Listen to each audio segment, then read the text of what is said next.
Barnaby, what are you doing? I'm building a tsunami shelter. We're not even anywhere near the ocean. We're not going to get hit by a tsunami in Avalon. Have you not seen how big those waves are? Could easily get in here. Yeah, but they're never going to come to New Zealand, Barnaby. It could. It could happen in New Zealand at any time. No, it wouldn't happen in New Zealand. Yes, it could. No, it couldn't. Well, whether it could or not, you're not going to be protected under this stupid table. Hey, better safe than sorry.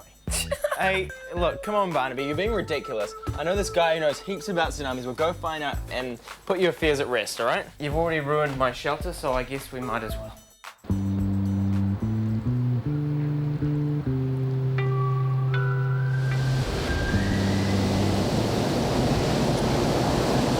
So how likely is New Zealand to have a tsunami compared to other countries? More so than some countries, but less so than others. We know tsunamis have happened here in the past, both in the historical past and in more distant times. New Zealand is surrounded by numerous underwater faults, surrounded by underwater volcanoes. It's also at risk from earthquakes and faults further afield, such as along the Chile and Peru coastlines of South America, the Alaskan coastline, places in Japan, and also places in the South Pacific, such as around the Tonga region. So things like an earthquake might cause a tsunami? Yeah, an earthquake is one of the most common factors causing a tsunami. But not all earthquakes cause tsunamis. It has to be relatively shallow on the seabed. It has to displace the seabed to cause a mass displacement of water. But also volcanoes can cause tsunamis. A landslide underwater could cause a tsunami, and in a very rare instance, a meteor splashing down could cause a tsunami. Well, Barnaby, there's a few options to keep you up at night worrying.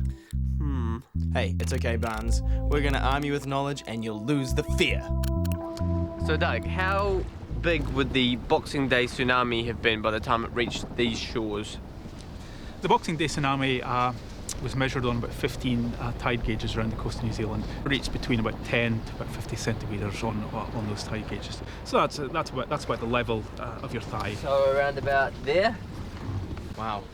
So it wouldn't have really just given you wet feet, that's all? Yeah, most people wouldn't have noticed it at all. They wouldn't have seen it anything unusual. But if you're down here, you'd probably need gumboots. Yeah, certainly. Of course, when the Bandarache tsunami hit, the water level reached between 10 and 30 metres in some areas of the coastline. And if you look at this building here, 10 metres is about the third floor of that building, and 30 metres is close to the top of the building.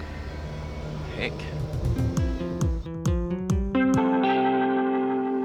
Okay, Tess, so imagine that this is a little village that you live in, or a big city. And some of the barn animals and stuff are actually people. It's not just a village with barn animals in it. And the water slide, and then there's the high ground, right, where the town and the townspeople are. And the pigs eating sausages, and you're out on your Saturday boat trip, and you go out and you hear a tsunami warning, and it's like, woo! And so you can either turn around and go zooming back into shore and run to high ground with everyone else, or you go out the opposite way out to sea. What do you do? I don't know!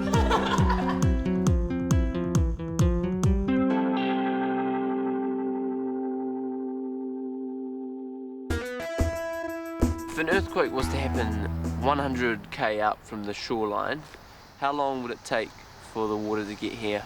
In the deep ocean, where the water depths may be 3 kilometres deep, a tsunami can reach speeds of over 500, 600, 700 kilometres per hour. But as it reaches the shoreline, it slows down, and that's what piles the water up. So you may get 10, 20 minutes before the tsunami actually reaches the shoreline. So does that make the shapes of some shorelines more dangerous than others? Yes, certainly.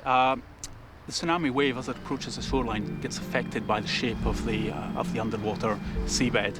That can amplify the wave as it approaches the shoreline, or it can dissipate the wave. Are there any particular areas that are more at risk from a tsunami than others? The east coast of the North Island is perhaps most at risk. Essentially everywhere from from Northland right away down the coast to the Riverdale coast.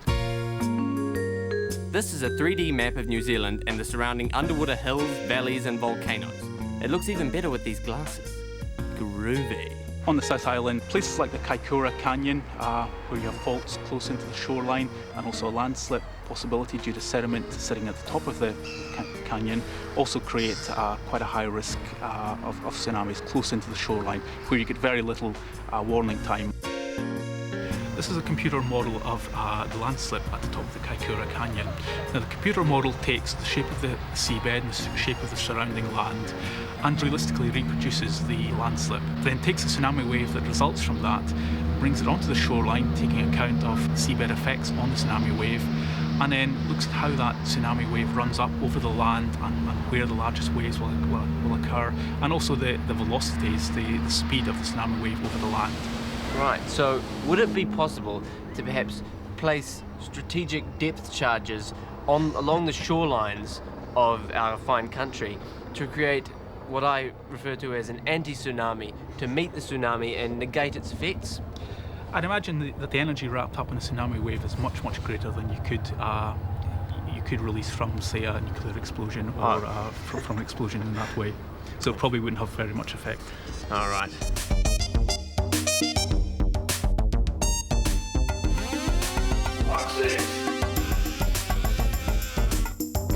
What you do is you go as far out from shore as you could, because on the surface of the sea where it's deep, all you're going to feel is the rise and fall of the wave, and you'll just bob up and down with it. But it's the problem happens when you're up against the shore, because that makes the wave break. So that's when you get smashed on things and die and stuff. And in the Boxing Day tsunami, lots of people that were out to sea, like in boats and scuba diving stuff, survived because they just kind of rose and fell with the water. And Really? Wow, that's really cool.